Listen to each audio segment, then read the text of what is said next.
fell off the swing and broke my arm. I fell off swings a lot when I was little. Did you hurt your arm? My arm, my leg, my finger. Twice. My nose. You fell a lot. She sure did. Can you wiggle your fingers? You know what?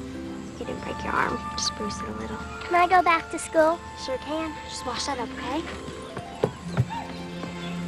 You are a natural-born caretaker, Lindy. Because I can tell a bruise from a broken bone.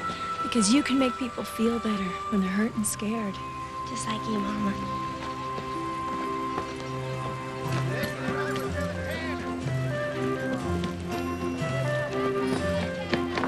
Lindy, what brings you into town? Came to get my newspapers, and I thought I'd ask my best fella to take me lunch at the hotel.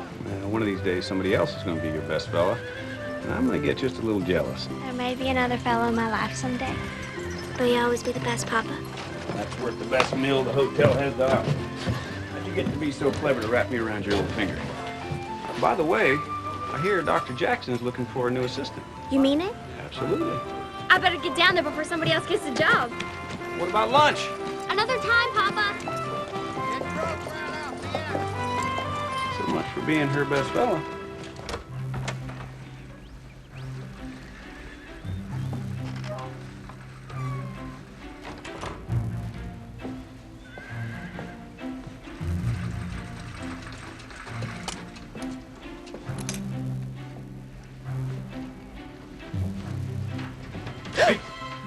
Clark, you startled me.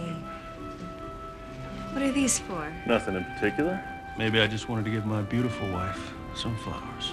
Mr. Davis, you do turn my head. I'm not to steal a kiss. You don't have to steal it. Grandma? Grandpa? Did you get all the eggs? You know, the Reds have a habit of laying in the barn. Did you check there? No. Stop lollygagging around. Come on, get to it. Yes, sir.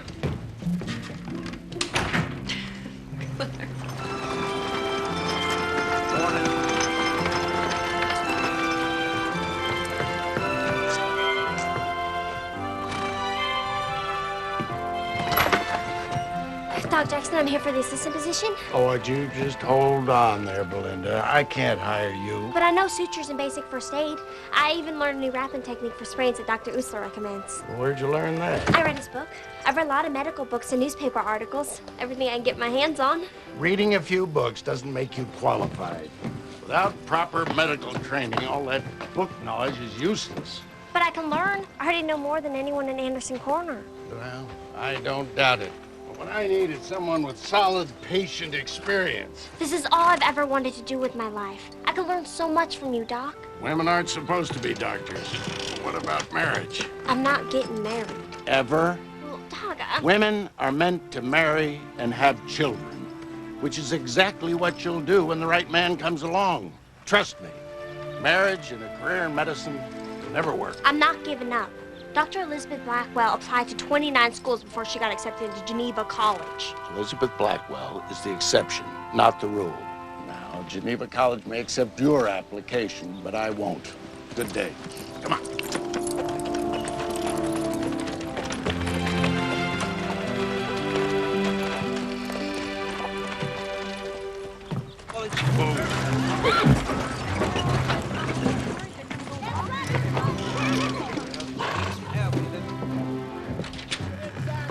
Hey. Hey, Clark, what can I do for you? I just came into town to pick up some supplies from the general store. I thought I would stop by to see if the five of you would like to come out to dinner tonight. Well, that sounds good. I'm always happy to eat at your house instead of mine. Oh, really? Well, not that Missie's cooking isn't good. It's interesting. It's all right, Zach. I love my daughter dearly, but I have to admit, she does not take after her mama when it comes to cooking. Excuse me, Sheriff. What can I do for you? I'm Drew Simpson.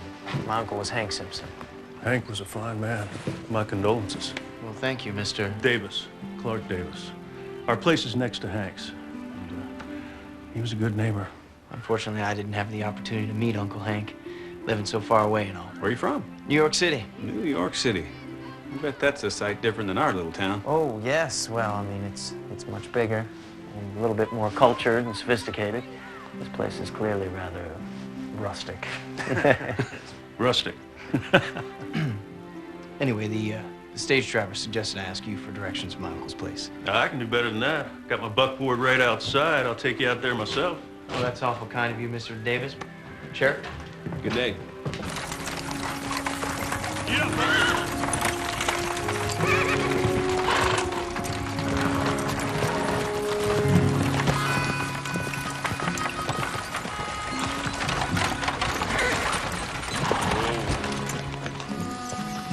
Hold these.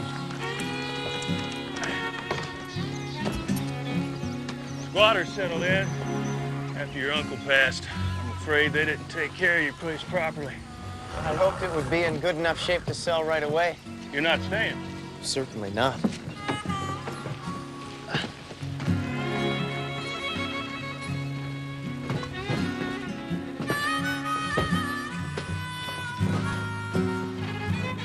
It'll take a sight of work to make it presentable. Pack rat's gonna settle into those walls if you don't get those holes patched up. Do you know anyone I could hire to do that? You don't want to do the work yourself? I just graduated from law school. I know all about writs and torts and the right of habeas corpus, but nothing about working on a farm. I'd be happy to help you. Would you? Well, thank you. I'll pay you, of course. Oh, it's mighty generous, but no thanks. I can't let you work for nothing, Mr. Davis. You be allowing me to repay a debt to a good friend. Then I accept. Good. Please sit down. Thank you. It's great that you could come in today. I really appreciate it. It's no problem. It's nice to see you. We haven't had a chance to talk since you moved here, Mrs. Kent. Please call me Sadie.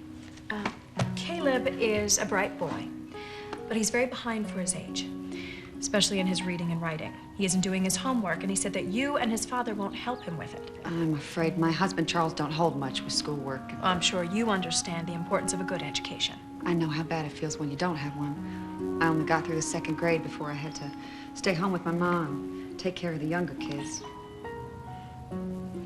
The fact is, I can only read a few words in this paper. So it's not that you won't help him, it's just that you can't. What about your husband? He can't read at all. I will spend some extra time with Caleb. But with 14 students of different ages and grades, it's going to be difficult. Thank you, Mrs. Tyler. I appreciate anything you can do for him. You know, Sadie, I could teach you how to read, and then you could help Caleb to learn. I have to go, Mrs. Tyler.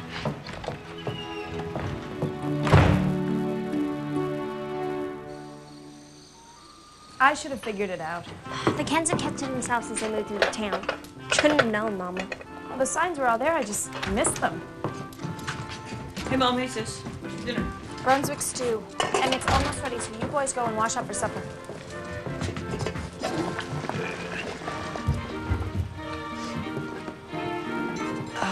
Can we go to Grandma and Grandpa's for dinner? Not tonight. Go do what your mama said. What does Charles Kent do? Well, George has hired him on part-time at the general store. He does other odd jobs. Mostly wants to get a farm for himself. How did you get all that out of him? Well, I asked him. He doesn't seem very talkative to me. Well, generally, when the sheriff asks questions, people give answers. Mrs. Kent will learn how to read. A whole new world would open up for her. Just like it did for me, Mom, when you taught me how to read. Well, she'd become a different person. Maybe that's what her husband's afraid of. What kind of woman allows her husband to dictate to her that way? I wouldn't know, Lindy. I haven't had any experience with that kind. And you never will, Zachary Tyler.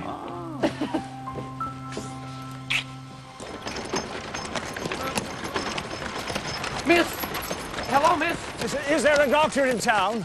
Yes, you heard? No, not me. My employer, Mrs. Stafford Smythe, has grown gravely ill. We were on the stagecoach passing through when Mrs. Stafford Smythe became ill. I fear for her life. I didn't think she'd make it, miss. How long has she been like this? An hour or so, miss.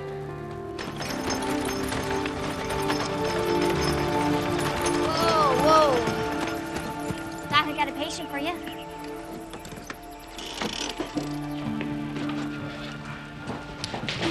All right, bring her over here on the table.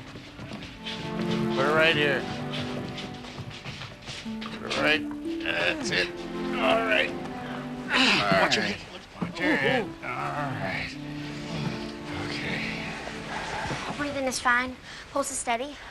Her skin's claiming to the touch, Doc. Mrs. Stafford Smythe began slurring her words and her sentences didn't make sense. Then she collapsed. You been drinking? Of course not. Mrs. Stafford Smythe has an occasional glass of sherry, but she is a lady. How long y'all been traveling? We left Beacon Hill nearly 2 weeks ago. What's she doing out here? Visiting friends in Denver, the Montgomerys, a very prominent family. Do you think she had a stroke, Doc? Why would you say that? I read about the symptoms in Grey's Anatomy. Can you help her, Doctor? Well, unfortunately, I have another patient, possibly a breech birth. But you can't leave Mrs. Stafford Smythe. Well, there's nothing I can do for her until she comes to. And she seems fairly stable, and there's only one of me, and my other patient's situation is urgent. So if you can just watch out for her until I get back. I'll stay, Doc. I don't have much choice, do I? All right, just make sure she's comfortable and keep a close eye on her. And I'll get back as soon as I can.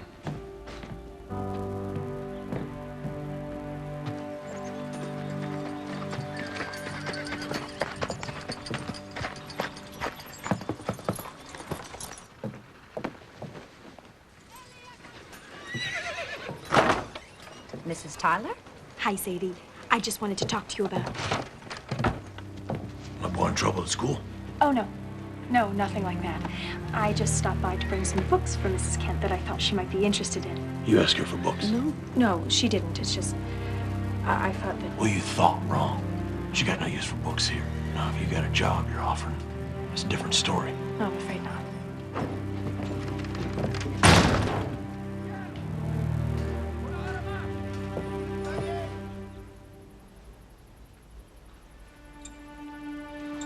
Dr. Jackson, she's awake. Heaven's day. Get up. Mrs. Stafford Smythe, Mrs. Stafford Smythe.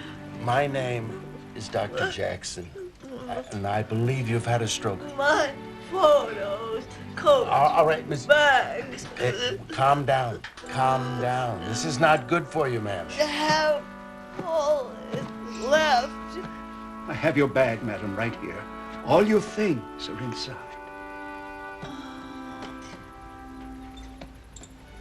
Her speech has obviously been impaired. Well, I don't think it's as bad as it could have been. Hopefully, the slurring will diminish pretty quickly and she'll regain coherent speech. There's some paralysis on her right side, but her left side seems unaffected. As soon as she's well enough, I could help her do some movement therapy. I read they're having good results with that. Well, she will need someone with her constantly until we get a better grasp of her physical limitations. I won't leave her side, Doctor. It should be someone with at least rudimentary medical knowledge. Belinda, I don't want you to misinterpret this as a permanent job offer, young lady. I haven't changed my mind about women in medicine. So I'd be like your assistant? Not exactly. You will help Mrs. Stafford Smythe with her movement therapy. That is all. I accept.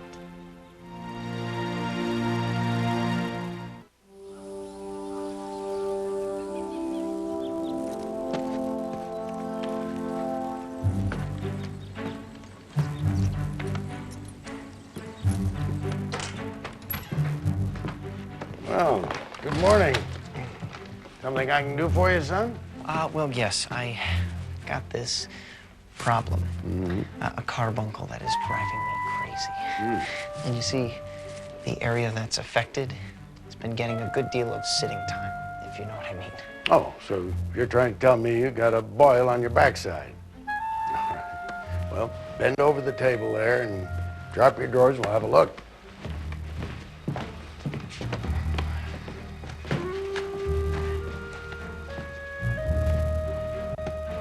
No, that is a mean-looking carbuncle you got there, all right. Would you bring me some of that writer's liniment that's on the top shelf in there? Would you stop rubbing? I can't help it. Well, the more you scratch it, the itchier it gets. Here you go, Doc. Oh, hey now. Whoa. Wait, never mind. Well, what about your carbuncle? What carbuncle? Well, at least take the liniment. Belinda. Doctor? You see, that's another reason I can't hire a woman. How am I going to make my money with you scaring away my patients? Huh.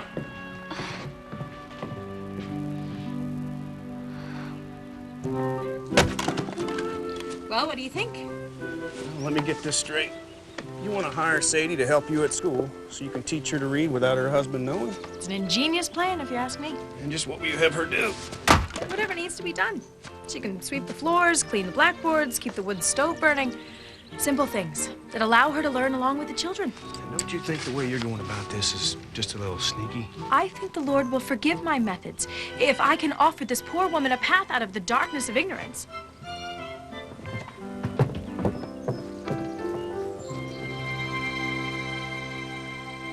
Lindy, how long is Doc gonna let you stay on at the clinic? As long as Mrs. Stafford Smith needs me. After that, Doc says I get the boot.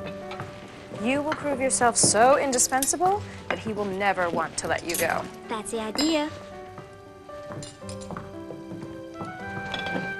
Grandma, there's one too many plates for the table. We have a guest joining us for supper. Hey, come on in, young man. Let me introduce you to everyone. This is my wife, Marty. Hi. Hi. His daughter, Missie. How do you do? And this is my granddaughter, Belinda. Lindy, this is Mr. Drew Simpson. He inherited Hank's place, and he's come here all the way from New York City. It's a pleasure to meet you, Mr. Simpson. I trust your journey here hasn't left you suffering any adverse effects. Nothing worth speaking of. Well, I'm sure we're all very interested in hearing about your journey. I know I am. Yeah. Come, we're having a simple dinner, but fried chicken, I hope you like it. Lord, we thank you for the food that's in front of us, the family that surrounds us, and the new friend that's joined us at our table. Amen. Amen. Jacob, honey, guess first. Would you like a biscuit, Mr. Simpson? Thank you. I'm very sorry about your uncle. He was a wonderful man. Linda spent quite a bit of time with him these last few weeks. She nursed him right to the very end. That was very kind of you. Well, Lindy's a natural caretaker. In fact, she's working in town with Doc Jackson. I hope to be a doctor someday. Oh, that's rather unusual, isn't it? Pardon me? A woman doctor. It doesn't seem quite appropriate. Appropriate? Why would a lady want to subject herself to such a mentally and physically taxing line of work? Oh, boy. I would think being from New York City, you'd have a more enlightened view of women. And by enlightened, I assume you mean a view that agrees with yours? Ladies are every bit as capable as practicing medicine as men are. I could recommend several recent newspaper articles for you to read. That is, if you're open to being educated. I think you'll find the majority of men uncomfortable being tended to by someone of the weaker sex. That's true. Some men might be so intimidated that they run away in embarrassment. I'm just saying that, like most men, when I marry, I'll need my wife at home. She'll have enough to do just taking care of me and our children. I'm sure she will. More potatoes, anyone? Yes. Please.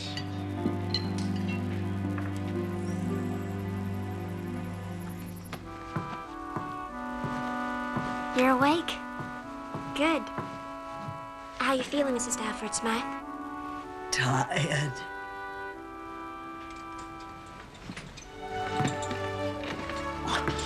No, don't need help. Your speech is better today. But not my arm. With movement therapy, it's possible to regain use of your arm. Like this. Don't touch me. You're awake, madam. This is wonderful. Don't fuss over me, Winter. Oh, sorry, madam. We should let her get some rest. Of course, miss. I'll be in the next room, madam. I won't leave you. I know you won't, Winter.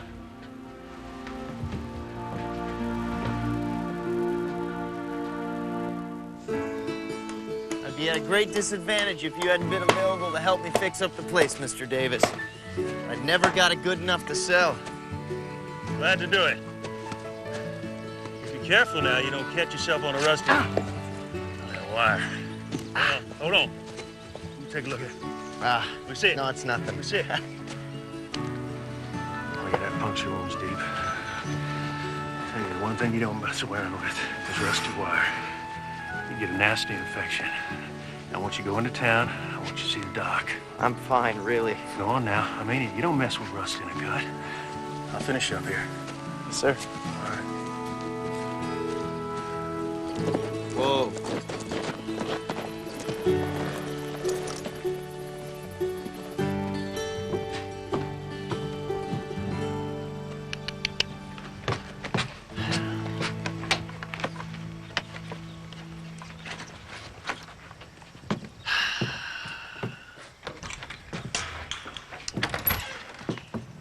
Afternoon, Mr. Simpson. Good afternoon, Miss Tyler. I came to see Dr. Jackson about my hand. He's out checking on patients. Why, what's wrong? A little run-in with a rusty wire. When do you expect the doctor to return? Not for hours. Rusty wire? Tetanus can take hold pretty quick. Might end up losing the hand. I think you're exaggerating. I understand that you're uncomfortable being tended to by the weaker sex, but unless we clean that wound immediately, it might be too late. Lockjaw could set in by tonight. Although that may not be the worst thing. All right. How much humble pie do I have to eat to persuade you to help me? Just enough to make me believe that you sincerely regret saying that I have no business becoming a doctor. I most sincerely regret it. Come inside. My grandpa tells me you went to Columbia University. You didn't mention that the other day at dinner. I guess I could have worked that in when you offered to recommend articles to help enlighten me. That would have been a good time. You're so fortunate to have the opportunity to study at Columbia. I suppose that's true. I can't be a doctor without the proper education. Most hospitals won't even consider me for a nursing position. But the proper education requires a great deal of money. I've been saving for a long time. I'm sorry if it stinks. Oh, no, it's all right. Actually, you've been very gentle. There. You're all set. Remember to keep the wound clean. At the risk of bringing up an old argument, I must say that you're a bright and beautiful young woman. Beautiful? Yes. Anyway, you'll surely be married before long. Why would you want to waste your time preparing for a career that you'll have to leave? Why does every man assume that I'm on a hunt for a husband? Isn't that the goal? Find a mate, settle down, have children? As a lawyer, everything is black or white to you, isn't it? Well, that's rather simplistic, but there is a clear-cut sense of right and wrong in the law that I've come to appreciate. That's why we're different. I see all of God's colors, and somewhere between black and white is my dream to be a doctor. I should get back to the ranch. Of course. Please tell my grandpa I said hello.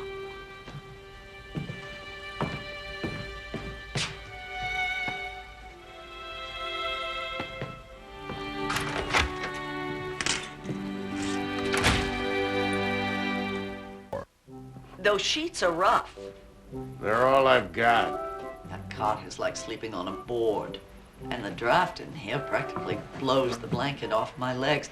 How long until I can leave? You can move to the hotel today, Mrs. Stafford Smythe.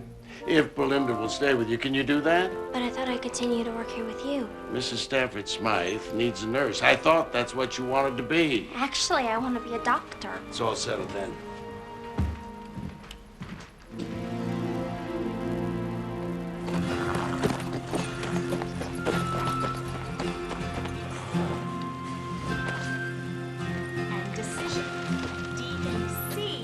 I-S-I-O-N.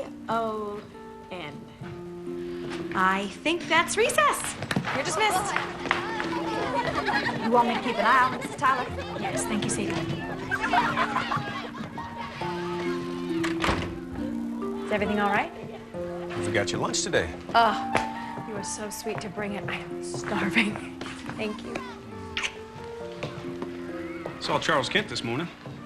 He told me Sadie really enjoys working here. She is learning more and more every day. She's already ahead of Caleb. Now she can help him with his work. I know how much you want to help Sadie, but Charles is a proud man. Pride is a man's downfall, Zach. All I'm saying, Missy, is that he won't take it too well if he finds out she's doing something behind his back. I'll see you tonight. Bye.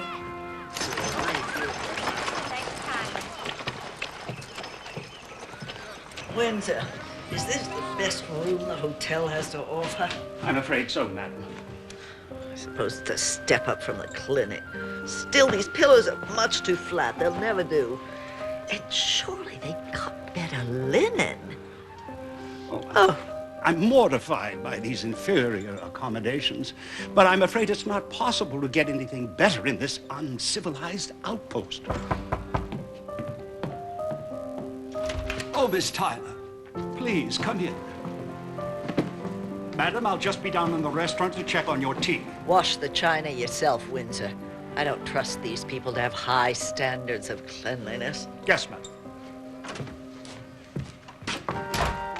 How you feeling today, Mrs. Stanford Smack? How do you think I'm feeling, being forced to endure these primitive conditions? You know, we're not all uncivilized here. Really? Did I somehow miss seeing the opera house, or a good library, or even a hat shop with the latest fashions from Europe? No? I thought not. Anderson Corner has other things to offer. Such as? Good people, and a church that welcomes everybody, including strangers. And we take care of each other in difficult times. You've never even been outside this small town, have you? Actually, I was born in New York. I didn't come here until I was 14. So I do know a few things about the world outside. But I much prefer Anderson Corner. You actually like it here. Compared to New York, it's heaven on earth. I'm gonna miss it terribly when I leave to study to be a doctor. Well, now there's a surprising ambition for a farm girl. I believe it's what God called me to do. God? Ha! Don't put your trust in God, young woman. He is unconcerned with your ambitions. You don't mean that. The only thing you have to rely on in this world is yourself. I must be awful lonely believing in nothing but myself. When you've had a little experience with the harsh realities of life, you'll abandon that naive faith. I've had a great deal of experience of harsh reality. Without my faith, I'd expect I'd be much like you. How's that? Very unhappy.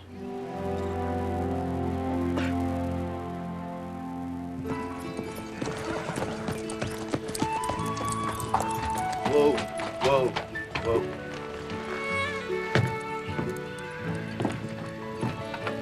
Hello. Hi.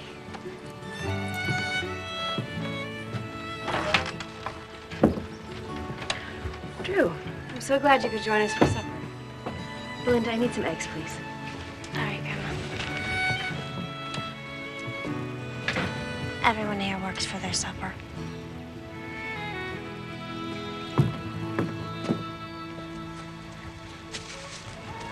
Might as well spit it out. What? Whatever it is you're stewing over. I apologize for being so opinionated and outspoken. You probably can't help it. Can you? Not to save my life. Truce? Truce? Truce.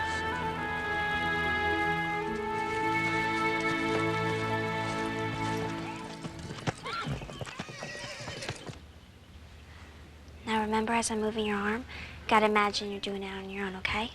I saw you reading late into the night last night. Oh, I'm so sorry. Did light keep you awake? My age keeps me awake. I'll turn the light out earlier tonight. Must have been a very interesting book to keep you awake at that hour. Oh, it is. It's called The Laws of Life, and it's written by Dr. By Elizabeth Blackwell. You know of her? I heard her speak in Boston. She's a very intelligent woman. Can't imagine what it must be like to hear her speak in person. You sound like you greatly admire her. She's done so much to pave the way for women to become doctors. And that's what you want to be. I'll be fortunate if I'm able to train to be a nurse. The schooling for doctors is terribly expensive.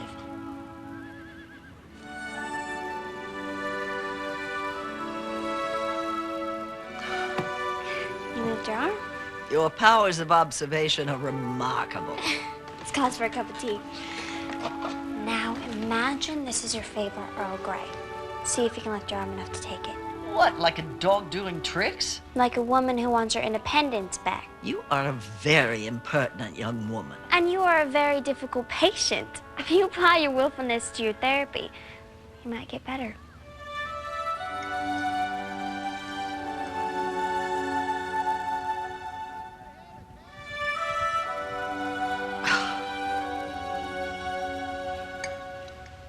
We'll try again in the morning.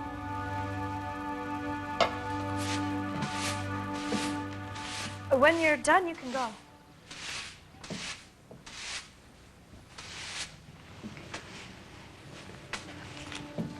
Who is Charles Dickens?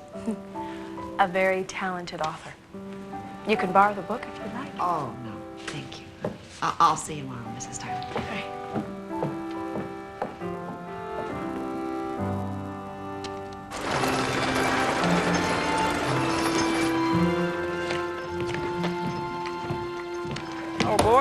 can I do for you? Mom needs some flour. All right, what kind? She usually has wheat. Wheat's good. Yeah. All right. You okay, Mr. Browne? Oh! Mr. Browne! Dad, Mr. Browne is ill!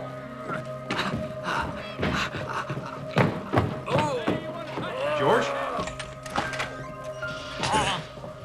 Doc, George needs to have you take a look at him. He's got a pain that's got, he can't even stand up straight. Hey, get him up there on the table and have a look at him.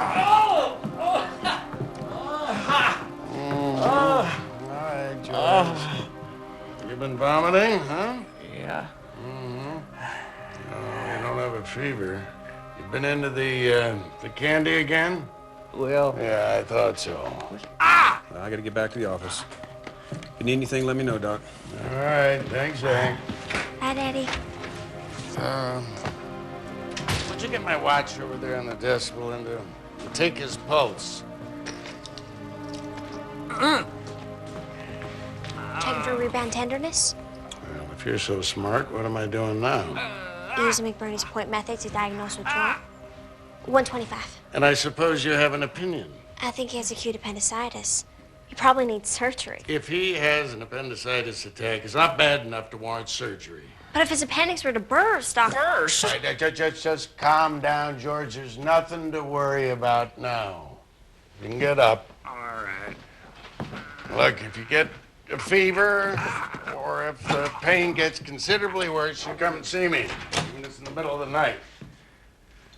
You take a teaspoon of this 3 times a day till the pain goes away. And George, you stay out of that candy jar.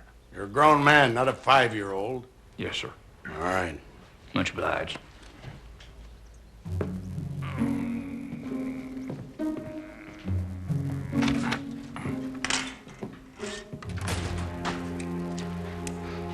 Now listen here, young lady. A good doctor never performs an unnecessary surgery. It's too risky, unless the patient will die without it. But he had all the symptoms. If he had acute appendicitis, George would have been right off this table from the pain. Might even have passed out. Probably has nothing worse than a simple stomachache.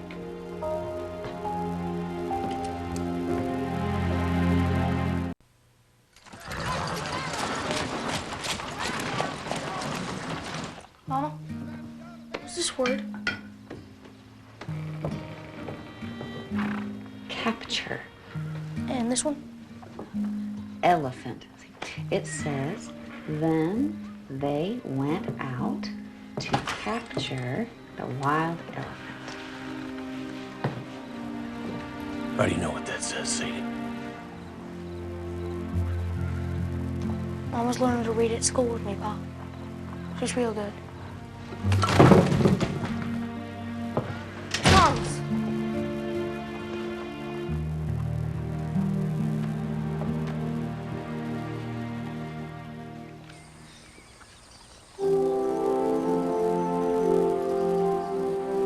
Oh, you sure are a lucky man to have a wife who cooks like Marty does. I am blessed, that's for sure. I thank God every day that he saw fit to put me and Marty together. When did you first know you loved her? That's easy.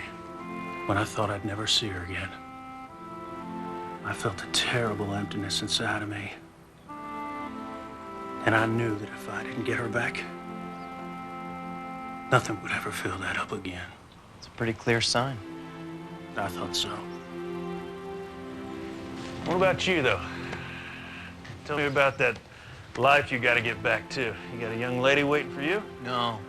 My father thought I should concentrate on school before getting serious about anybody. He may be right. He's always right. Sounds like a man who's pretty sure of himself. If he's ever had a moment's doubt, he hasn't admitted it. Considers it a weakness, I'll bet. Yeah. He says if someone senses weakness in you, that's when they go in for the kill. Well, that's a pretty harsh way to look at life. Probably true. In a legal battle, anyway.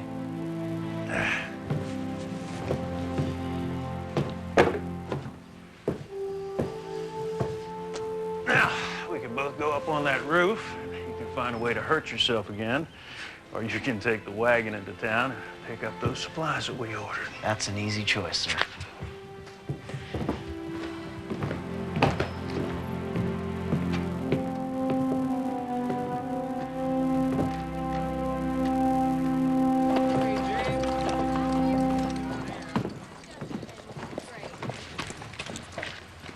Charles. Yeah?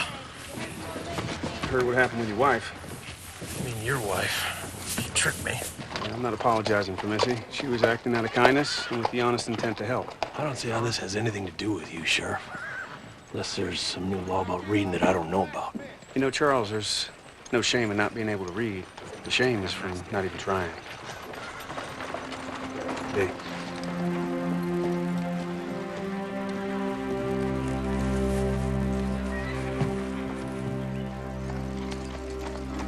I know it hurts, but that's a good sign. It means your nerves are kicking back in. If you just try a little bit harder. I am trying. You're giving up too easily. Who do you think you are to talk to me that way? An ignorant, low-class girl in a godforsaken town in the middle of nowhere. I may not have a college education, but I'm well-read and definitely not ignorant. And as for class, I come from a good family that could teach you a few things about what that word really means. Get out of my sight. With pleasure.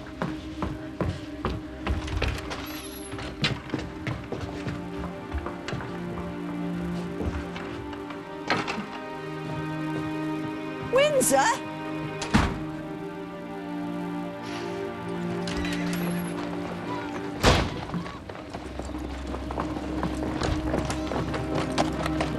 Miss Belinda! Miss Belinda, please, wait up! Wait up, Miss Belinda! Miss Belinda! I'm sorry, Mr. Windsor. I know you're taking her abuse, but I'm not about to. Mrs. Stafford Smythe would never mean to be abusive to you, miss. I don't know what you call it back east, but out here we call it rude and unacceptable behavior. May I share something of a personal matter with you, Miss Tyler? Something I'd like to show you. This is Benjamin and Lucy, Mrs. Stafford Smythe's children. I thought she didn't have any children. She doesn't now. Oh, I see. Mrs. Stafford Smythe became a widower shortly after Lucy was born, and her children became everything in her life, miss. What happened to them? Lucy passed away when she was 5 of the scarlet fever, and Benjamin drowned just before he was to graduate from Harvard. Terrible. When Mrs. Stafford Smythe lost Lucy, the only thing that kept her going was Benjamin. And when she lost him, I was afraid she... So sorry. That explains her anger and bitterness, but it doesn't excuse her behavior. I just want you to understand that Mrs. Stafford Smythe was not always the way she is. She was a kind, generous woman. Try to think of her the way she was before unbearable loss changed her. Try to see her with a forgiving heart and not a judgmental mind.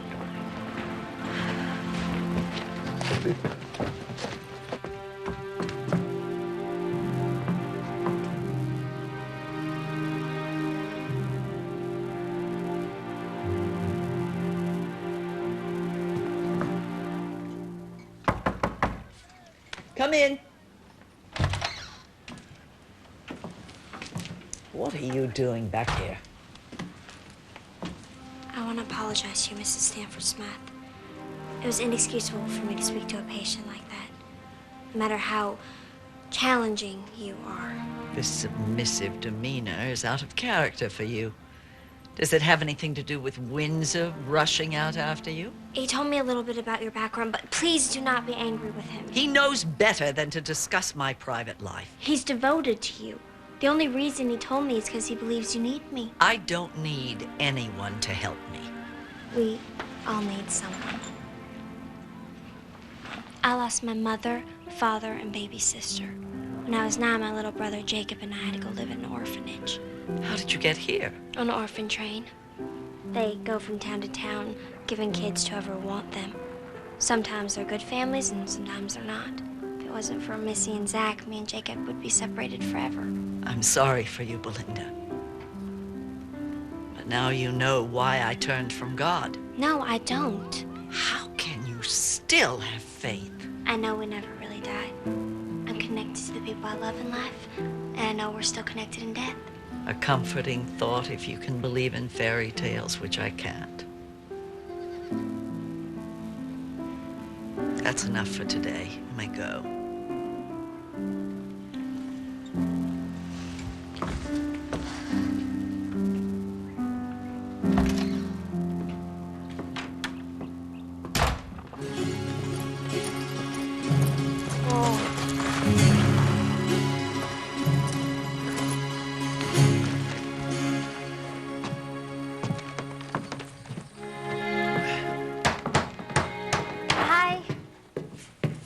Belinda.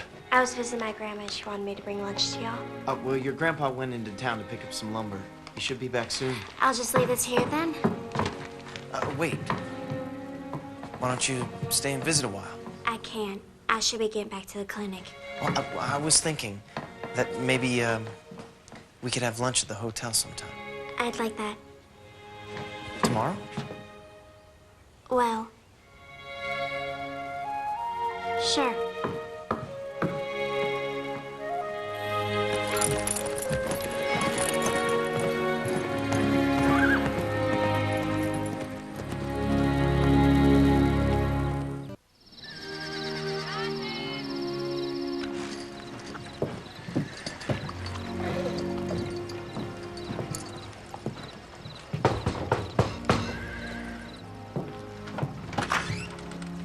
Evening, Charles. Evening, Mr. Davis.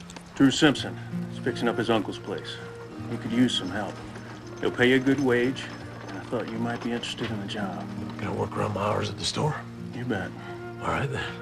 I'll be there after lunch. I'll see you then. All right. Mr. Davis, thank you, sir. I really appreciate the work. You're welcome, Charles. You're welcome.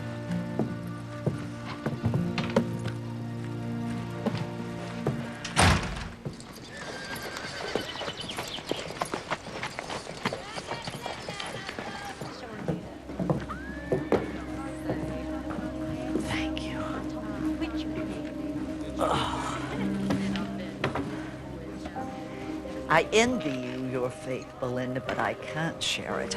And even if I could, it doesn't change the fact that the only reason I didn't let that stroke kill me is my distant relatives who are just waiting for me to die so that they can inherit my fortune. I think the whole reason your stroke didn't kill you is because God has work for you. Find a purpose about loving other people. And losing them. The fact that you grieve deeply means you love deeply. There's so many people out there who need what you have. Who would that be? At the orphanage, there's hundreds of children without parents or parents who just simply give them away. Ah, so you're suggesting I give money? Not just money. Yourself. You have so much love to give and they need love.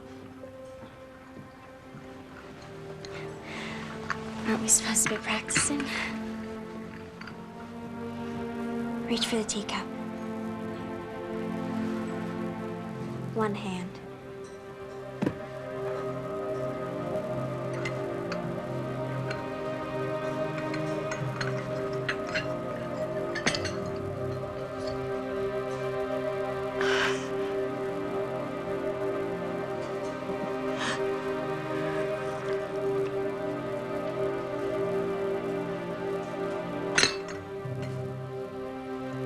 Best cup of tea I ever had.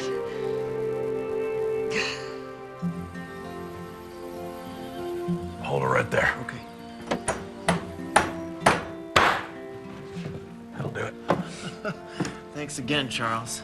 I'm not sure what I would have done without you. You're more than welcome, Mr. Simpson. Drew. All right, Drew.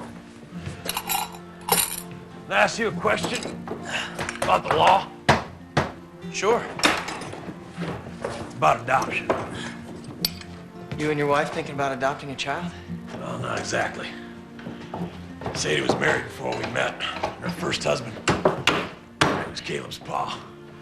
But he was a real no account. Used to beat Sadie and Caleb both. She divorced him? Yeah. He got in a bar fight, and he hurt some fella real bad, and they put him in prison. Gave Sadie a chance to get away, but he's fixing to get out soon. And I know he's gonna come looking for Caleb. Now, if I can adopt him, does that make him my boy? And ain't nobody can take him away? That's right. Sadie's awful worried that he won't give up his claim to Caleb. Well, under normal circumstances, he'd have to agree to it. But because he's been in prison, there's no way the court would favor him over you. You sure about that? Well, I'll draw up the papers to petition the court. We'll see what the judge has to say. Well, now, I can't pay you right now, but You don't have to. Well, I don't take charity. Consider it part of your wages for working here. Like a bonus for doing a really good job. All right. Thank you, Drew. It's my pleasure, Charles. I just passed the bar. I'll take those for you When folks. I return home, I'll join my father's practice. Does he practice criminal law? Nothing nearly so unsavory. No, he handles mostly contracts, wills, trusts, that sort of thing. My father represents some of the wealthiest people in New York. So you only be helping the rich people. Well, that's who our clients are. They don't have to be. You could help the less fortunate. We work with people who pay our fees. Is that all you care about? Money? Don't be ridiculous. That's not what I meant. Well, it seems to me you don't have a real passion for law. Well, the definition of law is reason free from passion. Do you have time to take a walk? I should be getting back to Miss Stafford Smythe. A short one.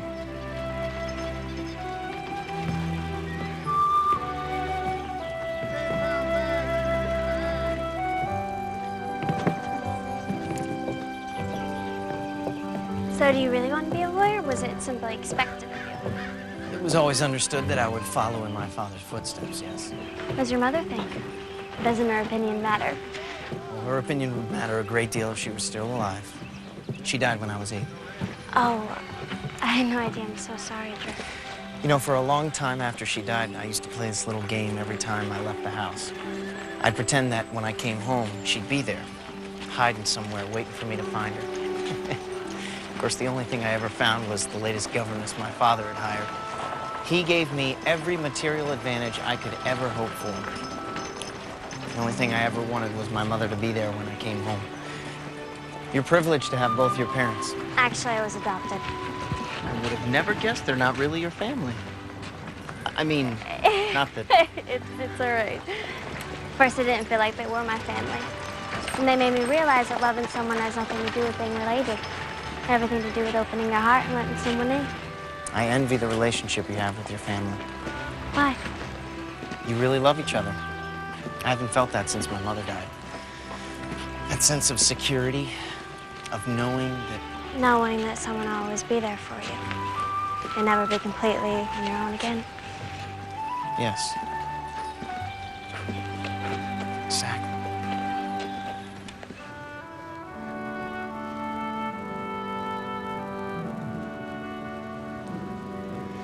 You see? My. You have made remarkable progress, Mrs. Stafford Smythe. I must say I am very impressed. To be truthful, I wasn't sure you'd regain use of your arm. Nor did I think so, but Belinda was stubborn about my therapy. She'd listen to me grouse and complain, but she never gave up on me. She's a remarkable young woman, don't you think, Doctor? Yes, she is. Indeed, remarkable. I know you must be anxious to get back to Boston, and I think you can start planning to go home now. Oh, thank you, Doctor. So, what did you ride all the way out here to ask your grandma? Seems while I wasn't looking, my life just got really complicated. This wouldn't have anything to do with Drew Simpson, would it? I'm attracted to him, and it's not fair. To you or to him? Both. He's becoming a distraction. I can't let that happen. Everything seems to be getting a lot harder all of a sudden. Only a few years ago, I knew just how to get answers to my questions. You wish it was simple again, like when you were a child? You could say a heartfelt prayer to God and then just listen for his guidance? Yes. Belinda, it's still that simple.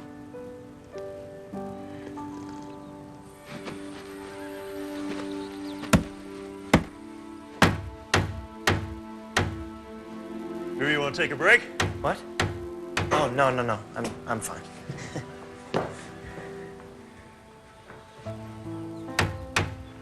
Something weighing on your mind? No, nothing. Have you ever had that experience where you think a person is one way and they turn out to be something else entirely? I think we've all had that experience at one time. I had Belinda all figured out. Then I get thrown for a loop. And that's bad. Well, it's complicated. She makes me think about things I thought were all settled. Such as? Where I'm going to live, what I'm going to do, even whether or not my life has any real meaning or purpose. A woman can do that to a man. I know what I want to do with my life. want to sell this place, go back to New York, go into my father's firm, get married, and raise a family. Well, in that case, what is the problem? Belinda is the problem. I don't want to think about her. I don't want to get involved with her. She's nothing like the kind of woman I have planned for my future. She wants a career in a man's field. She's opinionated, outspoken, strong-willed, smart, kind. That doesn't sound like a problem, son. That sounds like an opportunity. Whoa.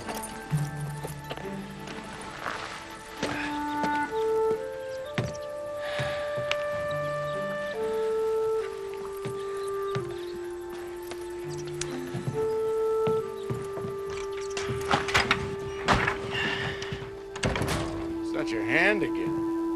It's my finger. I think it's broken. There ought to be a law against giving you a hammer, son. For your information, the first time I hurt myself, it was on a wire. Maybe you should stick to lawyering.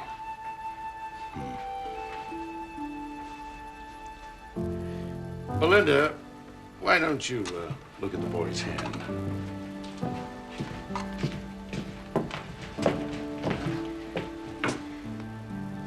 Can you bend it? I guess I can. I think it's just a bruise.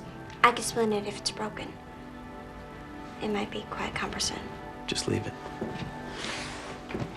Have lunch at the hotel with me today. I'm sorry, I can't. Tomorrow, then? I have Mrs. Stafford Smythe to tend to. Well, maybe we can find time. Do you want the splint? What? No. No splint. Then excuse me. I have work to finish.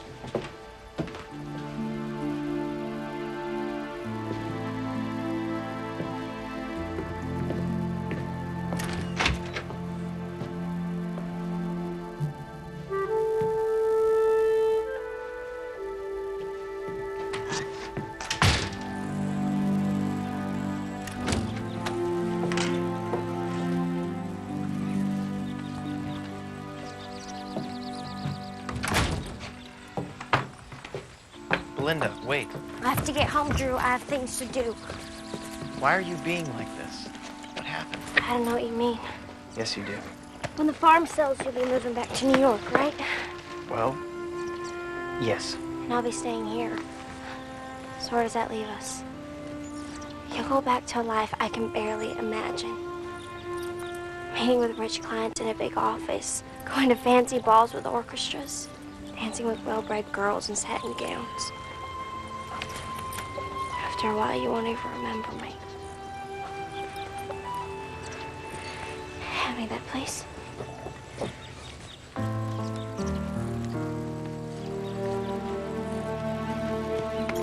Come on, Drew.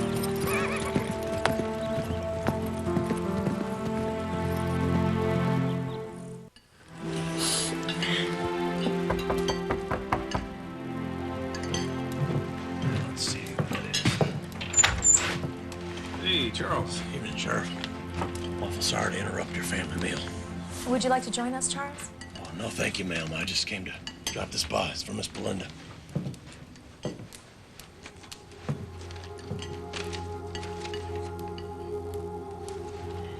Seems Drew hurt himself again. I better go check on him. I'll be back as soon as I can, Mama. Thank you, Charles. Sure.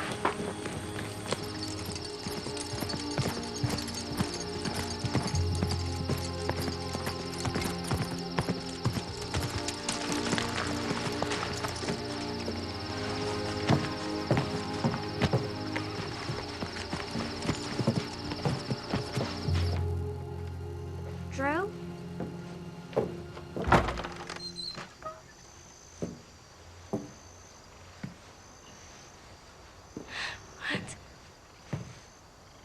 I believe this belonged to my aunt. Probably meant a great deal to my uncle. This isn't a fancy ballroom. There isn't an orchestra.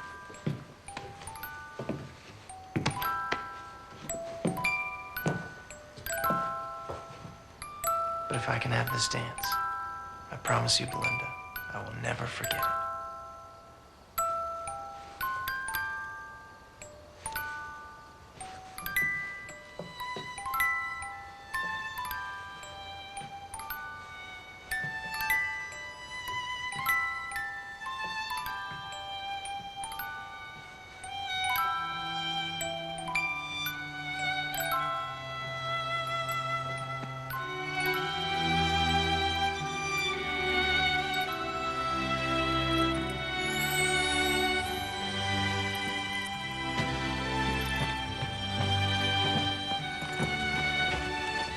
You know this doesn't change anything, Drew.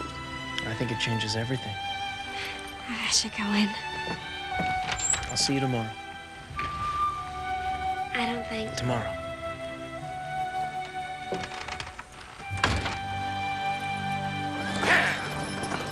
Dr. Jackson has given me the go-ahead to travel home to Boston. I'm very happy for you, Mrs. Stafford Smythe, but I am going to miss you. I'd like you to come with me, Belinda. If you're worried about the travel and Mr. No, I'm not looking for a traveling companion. I'd like you to come back to Boston and live with me. Take me to that orphanage. I'd like to meet those children. You don't need me to take you there. I'll just get you the name of the No, orphanage. well, Belinda, there's more. I would like to pay your way through college and medical school. You shouldn't have to settle for small dreams. Dare to go for the big ones. You'll make a fine doctor, Belinda. That's a much too generous offer, Mrs. Stafford Smythe. I'm afraid I can't accept it. Why on earth not? Because it'd take me years and years to pay you back. Well, it's not a loan, it's a gift. I'm a very wealthy woman. I can afford to do this for you.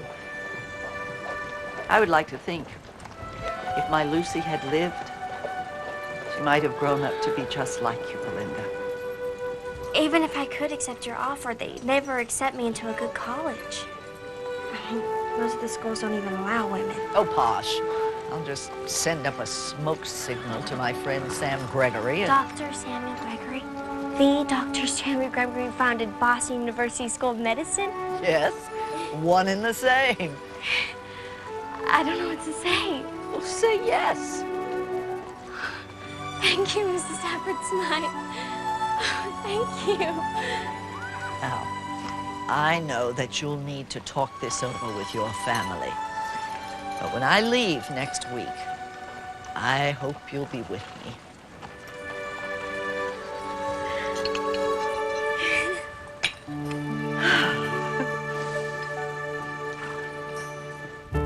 I think it is the opportunity of a lifetime, Lindy. But Boston is very far away. And we'd certainly miss you. And I'm gonna miss you. And Papa and Grandpa and Maddie and Jacob. I can't leave Jacob. Oh, we'll take good care of him. Besides, we all knew that you were going to have to leave Anderson Corner one day if you were going to get a good education. It scares me about thinking of leaving everyone. When I came out here from back east, I was scared too. So was I. When I left with my first husband, Willie, I had no idea what lay ahead. The only thing I knew was that I was leaving the only home I'd ever known. How'd you both do it?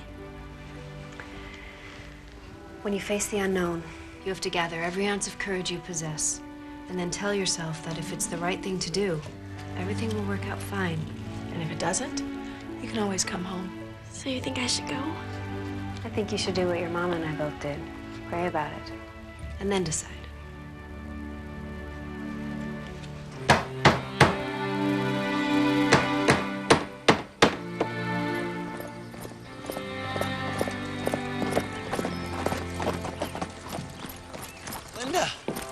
Wonderful surprise. I can only stay a moment, Drew. Something entirely unexpected has happened, and I wanted to let you know. I hope it's something good. Actually, it's amazing. Mrs. Stafford Smythe has asked me to go to Boston with her. She's gonna put me through school. That's incredible.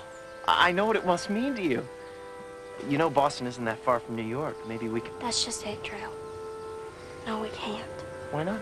As soon as I get my medical degree, I'll be coming back here, practicing with Doc and hopefully taking over for him someday. You may change your mind when you get to Boston. It has a great deal to offer. It doesn't have what Anderson Corner does. My family, people who really need me, they probably won't have a doctor when Doc's gone. Linda, we can work this I've out. thought hard about this, Drew. I've prayed even harder. I would never fit into your world. My life is here.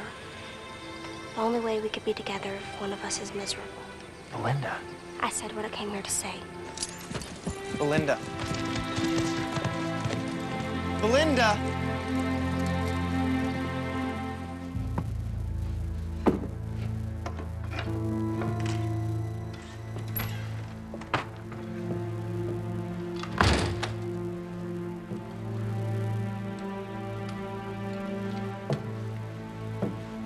Who is it?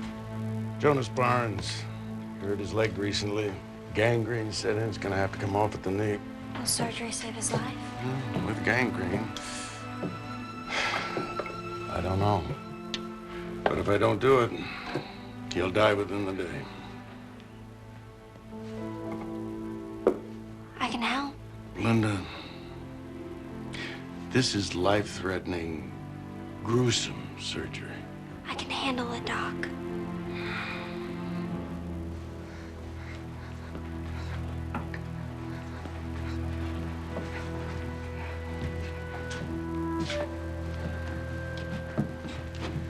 Cora, I need you to wait outside.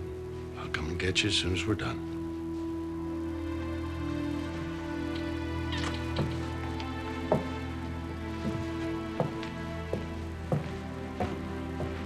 All right, Jonas. I think we're ready to start. Maybe you could say a little prayer first? Of course. Belinda? Lord, we are eternally grateful that you are here with us now, and pray that you bless Doc with a steady hand, and bless Jonas with a peaceful heart, and Cora with the knowledge that you are in control of this day. Amen. Amen. Amen. All right. I need you to lay back there now. Everything's gonna be all right. Count to 10 with me, okay? 1, 2, 2, 3, 3, 4, 4, 5. 5.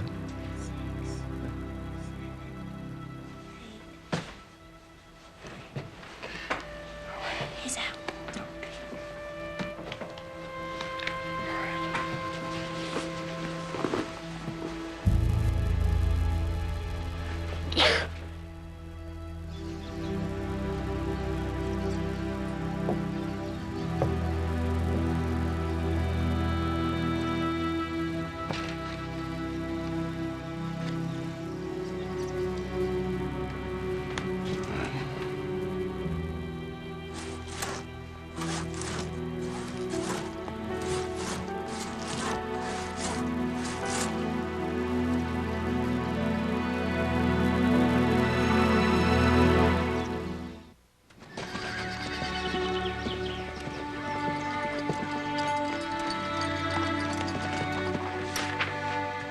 This starts the process to make you legally Caleb's father. I'll just need you to sign there, and then I'll file the paper with the court. You really think the judge will grant the adoption? I can't guarantee it, but it should be an open and shut case.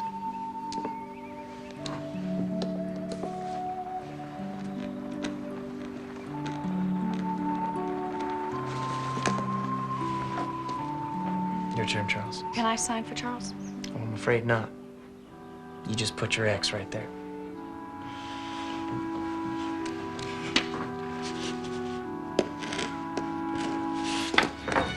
Very good.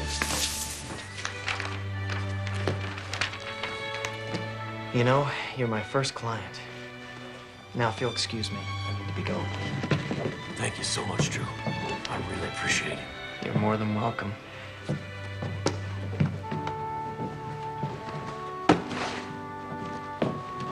Thank you, Sadie.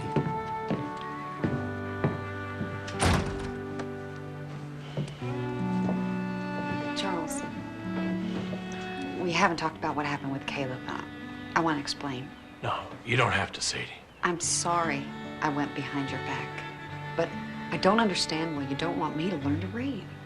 I reckon if you learned how to read, you'd see that there's a whole lot more out there than what I can give you and Caleb.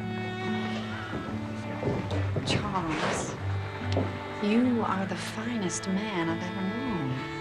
I don't know what Caleb and I would have done without you. Oh, Sadie, I love you both so much. And I've been mighty proud to give Caleb my name. But I wonder if he's going to be ashamed of me. You know what would make your son proud of you, Charles? Seeing that his father had the courage to do something very hard, and all because he loves his son so much. If I can do it, I know you can, Charles. It would be nice to be able to read that piece of paper that says I'm Caleb's pa.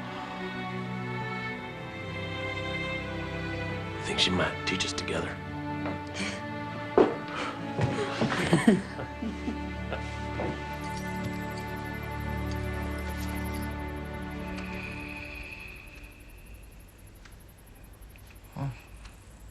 What happened? Cora? Cora. You must have heard Mr. Barnes. That's Mr. Barnes. Mr. Barnes! Oh, dear God.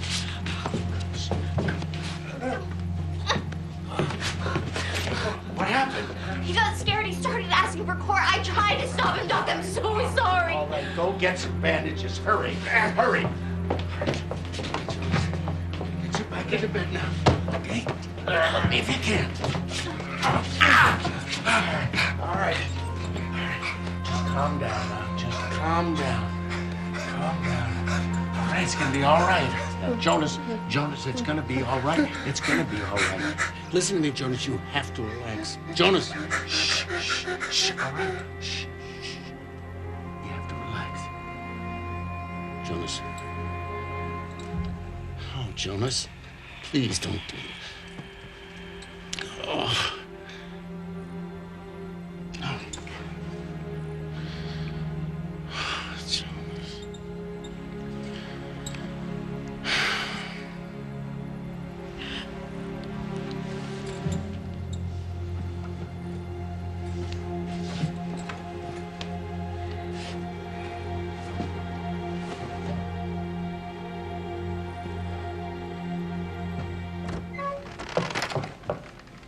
Hi, Lindy. Boys, go outside, please.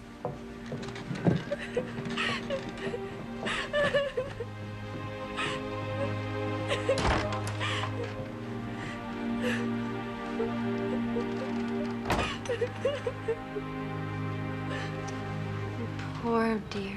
I tried, Grandma. I really did. He was so strong. How could he be so strong after what he went through? He was very frightened. Fear can do that. I haven't seen anyone die since my mom and baby sister. So horrible to see the life drain out of him so fast. I'm so sorry, darling. It was so awful. It wasn't your fault, Belinda.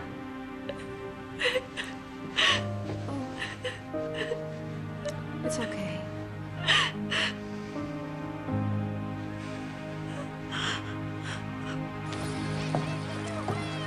It must be hard on him to lose a patient he's tried so desperately to save. But once he gets past the sadness and frustration he must feel, he will tell you it wasn't your fault. If it wasn't my fault, then why do I feel like it is? Because you care deeply about people, and that's what makes you hurt for them. And that is also what will make you a good doctor. I don't think I'm cut out to be a doctor after all. I'll just stay here and be Doc's assistant if he'll let me. Belinda, you can't mean that. I'm afraid I do. No.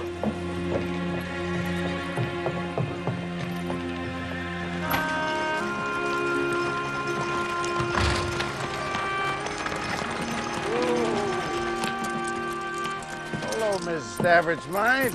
Did you tell Belinda it was her fault that poor man died? Of course not. Did you tell her it wasn't? Well, you don't mean that. I didn't think. Exactly.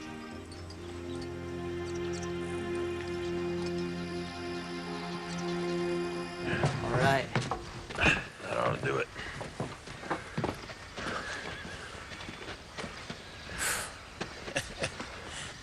I don't think you have any trouble finding a buyer now. I already know the buyer I want. Charles, would you and Sadie like to take this place? Oh, we can never afford a place like this.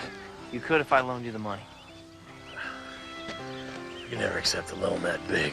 What if we called it a mortgage? Except you can pay it off as you can. In a way, I owe you, Charles.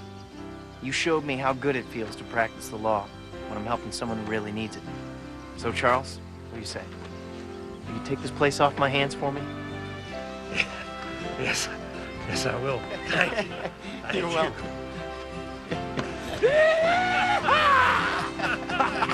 Oh, that's funny. Mighty nice.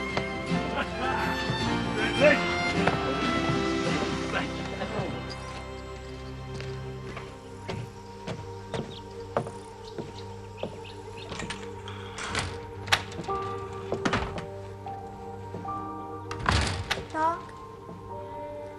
Doc, are you here?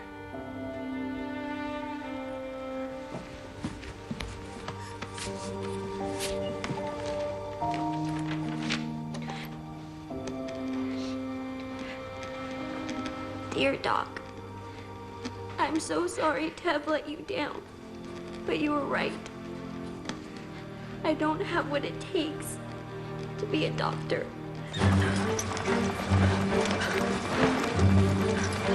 Oh! Can I help? She can barely breathe. We have to get her to doc.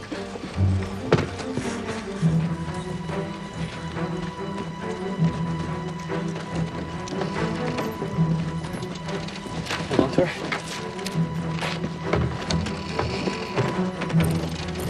Come on, boy.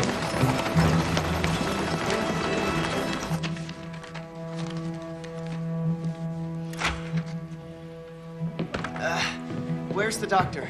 He's not here. Belinda, I need your help. You have to help her. She's turning blue. I don't know what to do, Caroline. I'm sorry. You're her only chance right now.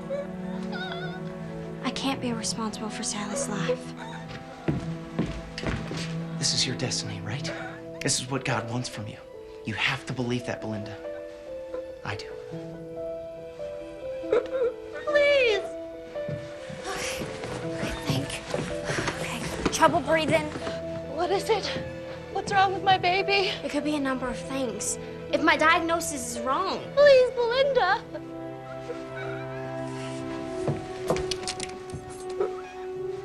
You gotta open your mouth, all right? There's some abscess in the area around the tonsils. What does that mean? I don't know. It could be quinsy. Is there some kind of medicine for it? No. There's only one thing to do. I have to lance her throat. Then do it! Caroline, I've never done this procedure before or anything like this. I'll help you. Whatever I can do. What can I do? Okay, get the tray and get the mask. Okay, wet this. Put this on her mouth for 5 seconds. 5 seconds.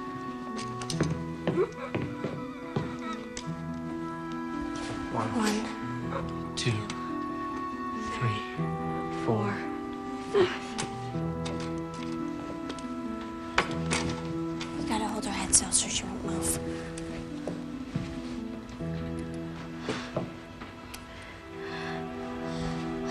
Dear God, guide my hand.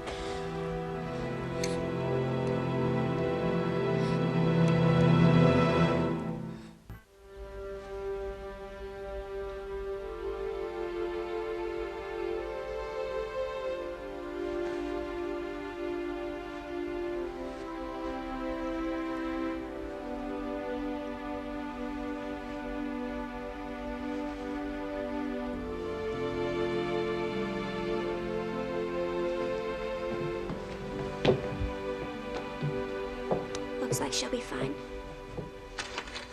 Belinda, what you did. Could have gone the other way. I could have lost her, Drew. But you didn't. You were smart enough to figure out what to do and brave enough to do it. I was terrified the whole time. It didn't stop you. Oh, Belinda, I have been looking all over for you.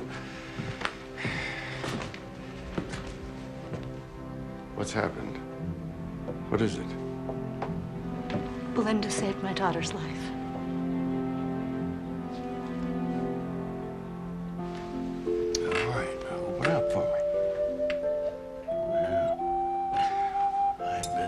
throat is really sore, huh?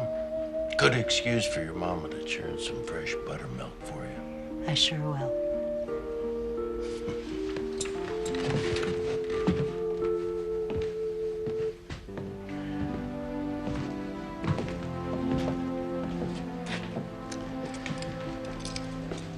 You know, you saved her life. But I didn't save Jonas's. Yes, about that. I owe you a very big apology. Jonas's death wasn't your fault. But I couldn't hold him still. But that's not why he died. Jonas was dying when he came to us. We were trying to save him, but unfortunately, the surgery was just too much for him. I told you how difficult it is losing a patient. I've been practicing for 40 years, give or take. It never gets any easier. When it hurts this much, it just means that you care that much more about your patients. I don't think I'm good enough to be a doctor. Oh, yes, you are, young lady. You go back to Boston with Mrs. Stafford Smythe. But you just make darn sure that you come back here when you're a doctor. Well, don't start crying or else I'll think I made a mistake after all.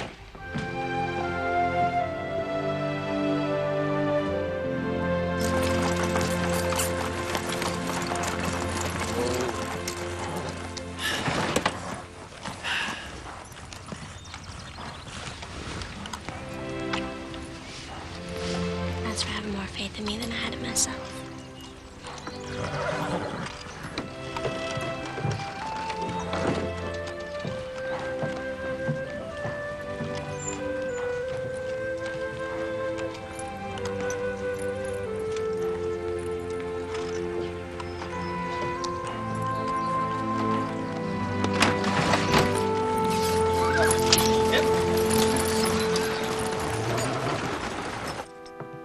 Are you sure you don't want us to see you off at the stagecoach? I'd rather we say goodbye here. You know, by train, Boston isn't as far as it once seemed. Mm-hmm.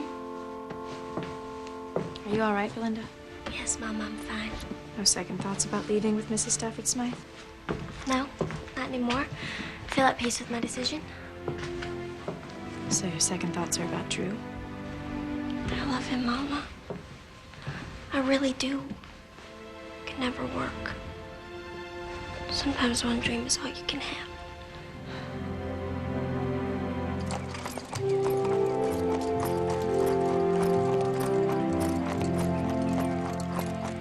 Whoa. Whoa. Morning. Morning.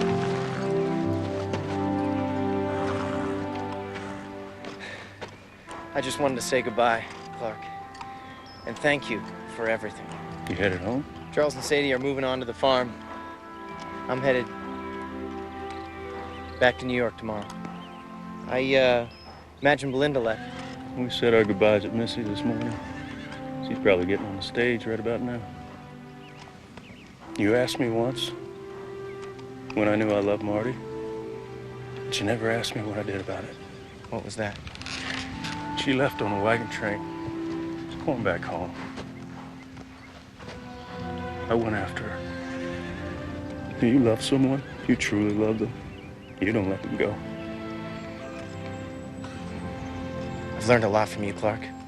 What are you doing still standing here? Don't you have a stage to catch?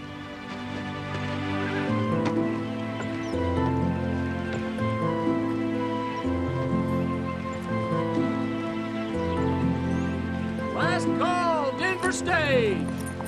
All aboard, folks. Last call, Denver stage. Whoa. Belinda! Oh, my goodness. Don't go. I'll practice in Boston while you're in school.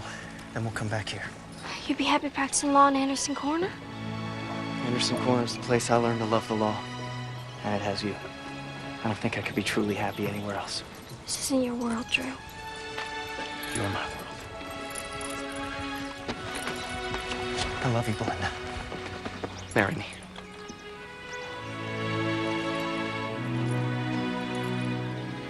Oh, there's a train back to Boston most every day. You'll catch one next week. Windsor will meet you at the depot, won't you, Windsor? I'd love to marry you, Drew.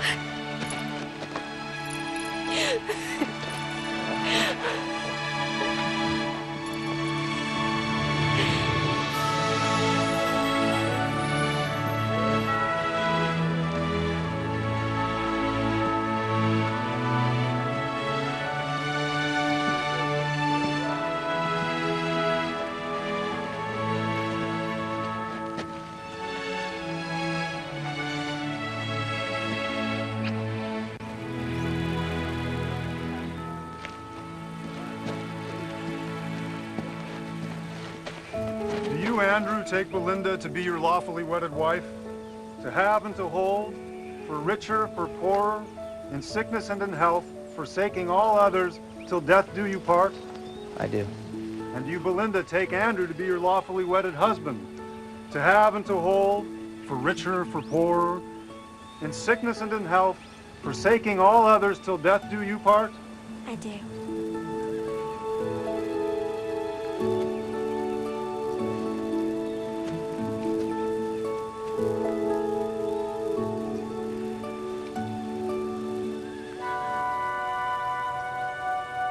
I now pronounce you man and wife.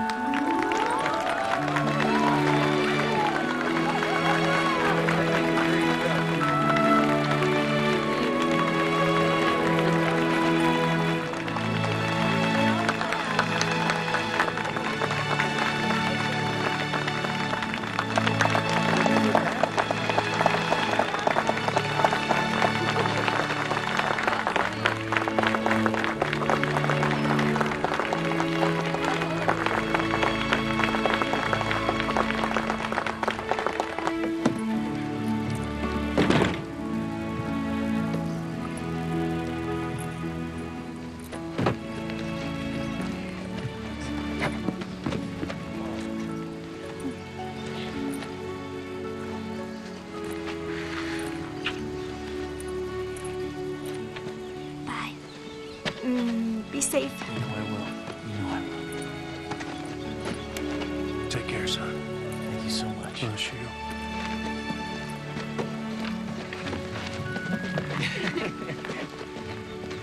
Bye, Grandpa. All right, take care, honey.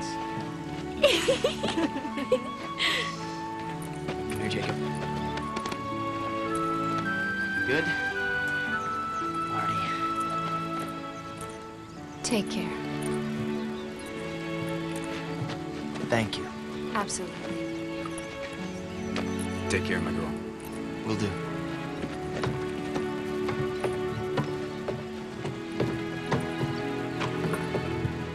You ready?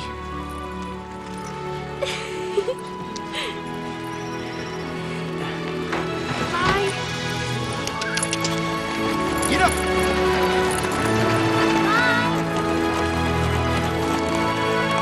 Love you.